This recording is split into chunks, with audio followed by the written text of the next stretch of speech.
C'est un plaisir, mesdames et messieurs, de vous retrouver ce soir afin de vous informer. Bonsoir chez vous et bienvenue à suivre cette nouvelle édition du journal de 20h sur Gale Afrique Télévision et d'abord les sommaires.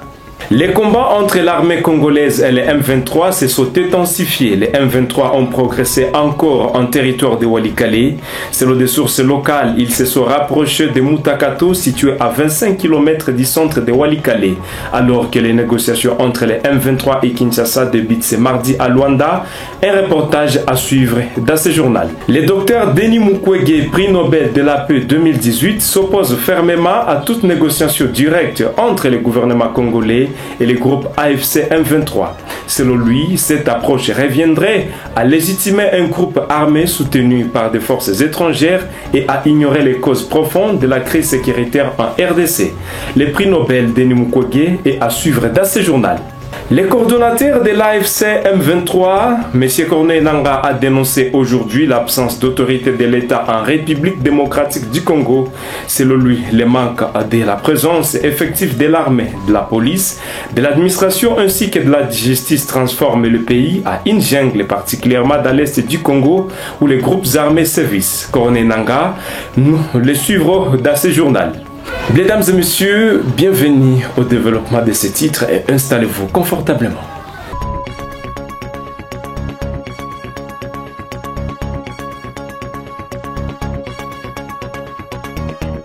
Mesdames et messieurs, bienvenue. Commençons ce journal par cette brève. L'Union européenne vient de frapper fort en sanctionnant 9 responsables du mouvement M23 et des officiers de l'armée rwandaise impliqués dans les conflits en République démocratique du Congo.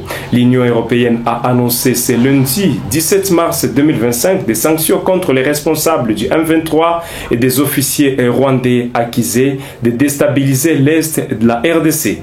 Parmi les sanctions figurent des figures clés du M23 comme Bertrand Bissimoa, Désiré Rukomera, John Imani Nzenze, Jean Bosco Zabonimpa Mpenzi et Jean Bahati Musanga, actuel gouverneur du Nord Kivu. Ces sanctions interviennent à la veille des négociations directes entre le gouvernement congolais et le M23 à Luanda sous la médiation du président Joao Lourenço. Les M23 progressent en territoire de Walikale dans la province du Nord Kivu et se rapprochent de Mutakato à 25 km du centre de la ville. Des sources locales rapportent des affrontements intenses entre les M23 et l'armée congolaise. Malgré la situation tendue des négociations entre les M23 et Kinshasa débutent ce mardi à Luanda. Reportage. La situation sécuritaire dans les territoires de Walikale se dégrade de jour en jour. Les M23 continuent leur offensive en direction de Walikale Centre, intensifiant leur combat depuis le week-end dernier. Samedi, les rebelles ont pris le contrôle de Kibwa à plus de 80 km de Walikale Centre. La veille, ils avaient passé la nuit en Théa, premier village du groupement Iana. Dimanche, ils ont progressé jusqu'en Mpofi, dans le groupement Utunda, à 52 km de Walikale Centre. À partir d'Mpofi, la région est coupée du réseau téléphonique, rendant la communication impossible.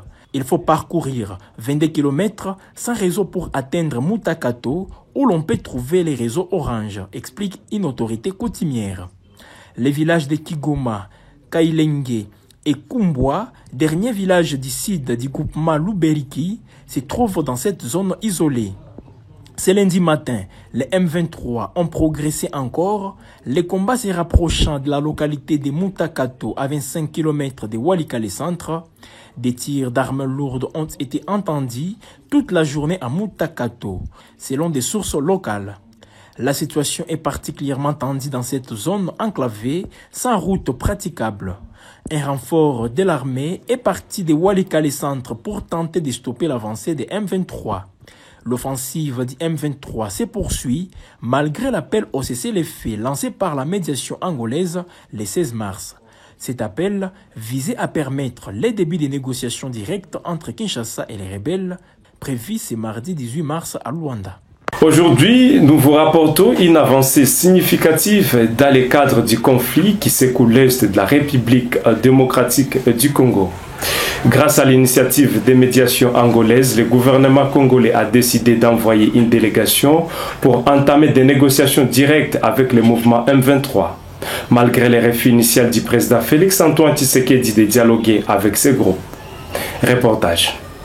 L'Angola a annoncé le début ce mardi 18 mars des négociations directes entre Kinshasa et les rebelles du M23 à Luanda. Les deux parties ont officiellement été saisies par les médiateurs et aucune d'entre elles ne semble s'opposer au dialogue. La délégation de la République démocratique du Congo compte se rendre mardi à Luanda pour répondre à une initiative du médiateur angolais Joao Lorenzo tendant à relancer le processus de paix. Le président angolais, en tant que médiateur, a souligné l'importance d'un cessez-le-feu immédiat pour favoriser un climat propice aux discussions. Cependant, la situation sur le terrain reste préoccupante, avec des affrontements récents signalés dans les territoires de Walikale, ce qui complique davantage les efforts de paix. Les détails concernant la composition de la délégation congolaise n'ont pas encore été révélés, mais l'enjeu est considérable. La communauté internationale suit de près ces négociations, espérant qu'elles aboutissent à une résolution pacifique du conflit qui a causé des ravages dans la vie des populations locales. Depuis le début de l'année, les conflits dans l'est de la RDC s'est intensifié. Le M23 a pris le contrôle des villes stratégiques, telles que Goma en janvier et Bukavu en février.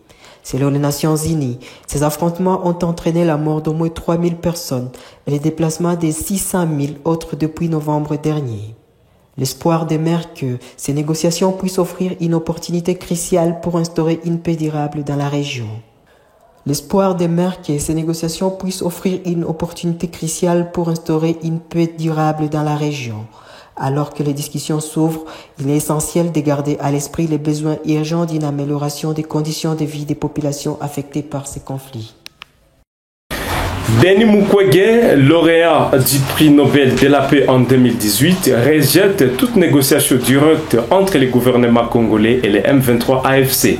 Selon lui, cela reviendrait à légitimer un groupe armé soutenu par des forces étrangères et à commettre une erreur de diagnostic sur la crise sécuritaire en RDC. Face à des dimensions économiques et internationales de la crise sécuritaire, Denis Mukwege appelle à une conférence internationale pour la paix. Il est, dans ses propos, recueilli par votre rédaction. Compatriotes, mesdames et messieurs, le conflit armé en République démocratique du Congo est caractérisé par sa forte dimension internationale avec l'intervention directe du Rwanda, de l'Ouganda et du Burundi et l'implication des pays de la SADC et de l'EAC.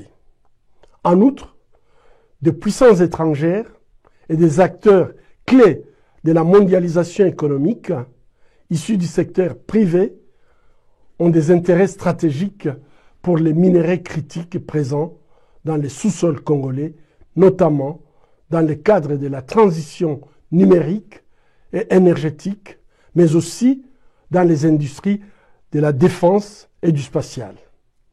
Ainsi, les efforts à déployer pour parvenir à une solution durable à la grave crise multidimensionnelle que traverse la République démocratique du Congo devront également avoir une forte dimension internationale. Toute tentative de réduire le conflit en cours dans l'est de la République démocratique du Congo à un conflit interne en optant pour des négociations directes du gouvernement congolais avec le M23 constituerait une erreur de diagnostic majeure. Une telle approche, menée en l'absence d'une conférence internationale pour la paix en République démocratique du Congo, visant à galvaniser une volonté politique forte au niveau national, régional et international, pourrait s'apparenter soit à une méconnaissance des réalités des dynamiques existantes sur le terrain, soit à une trahison de la patrie. C'est pourquoi nous appelons à la tenue d'une conférence internationale pour la paix en République démocratique du Congo qui aurait pour objectif de revitaliser l'accord cadre d'Addis Abeba et de créer une plateforme de haut niveau visant à faciliter un dialogue constructif et à la hauteur des défis actuels.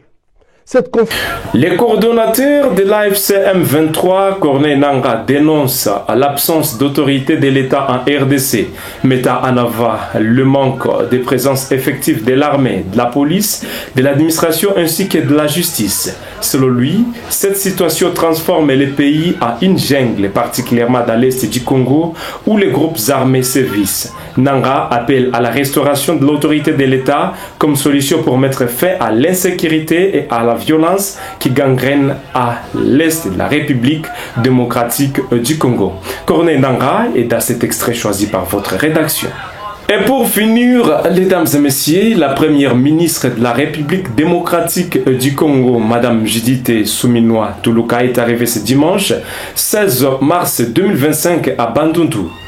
Elle a été chaleureusement accueillie par les autorités politico-administratives à une foule en liesse venue nombreuse pour la circonstance. Aussitôt arrivée, elle a tenu un meeting à la tribune des camps Onatra. Reportage. Dimanche 16 mars, la première ministre de la République démocratique du Congo, Judith Suminwa Tuluka, a été accueillie en grande pompe à Bandundu. Une foule nombreuse composée d'autorités politico-administratives et de citoyens a réservé un accueil chaleureux à la chef du gouvernement. Dès son arrivée, Judith Suminwa a pris la parole lors d'un meeting organisé à la tribune du camp Onatra. Dans son discours, elle a lancé un appel vibrant aux jeunes Congolais, les exhortant à s'enrôler massivement dans l'armée pour défendre l'intégralité territoriale du pays face au groupe armé du M23 AFC dans l'Est. Nous avons besoin de vous jeunes pour protéger notre patrie. L'heure est à l'unité et à la mobilisation, a déclaré la chef du gouvernement. La première ministre a également annoncé des mesures significatives pour les forces de défense, notamment le doublement de la solde de militaires et policiers dès le mois de mars. Selon elle, ceux qui seront déployés au front recevront également une prime afin de garantir leur tranquillité d'esprit face aux préoccupations familiales. Judith Suminwa Tuluka, nous ne voulons pas que nos soldats s'inquiètent pour leurs familles restées derrière. C'est pourquoi nous intégrons tous les militaires à la Caisse nationale de sécurité. L'agenda de la première ministre à Bandundu inclut des audiences avec diverses couches de la population pour recueillir leurs attentes et préoccupations. Cette visite s'inscrit dans le cadre de la campagne Congolais Téléma ou Congolais Lève-toi visant à sensibiliser les Congolais sur la guerre d'agression imposée par les Rwandais et ses alliés. C'est la première visite officielle de Judith Suminwa au chef-lieu de la province de Kwilu, marquant une étape importante de son mandat. Après Bandundu, la première ministre se dirigera vers Kikwit pour poursuivre sa tournée dans la partie ouest du pays. Un moment fort pour la mobilisation nationale et un appel à l'unité face aux défis actuels. Et c'est par ici que prend fin cette édition spéciale du journal de 20h sur Guel Afrique Télévision. Mesdames et messieurs, nous vous disons merci de nous avoir choisis pour vous informer. Restez connectés et à plus tard pour d'autres actualités.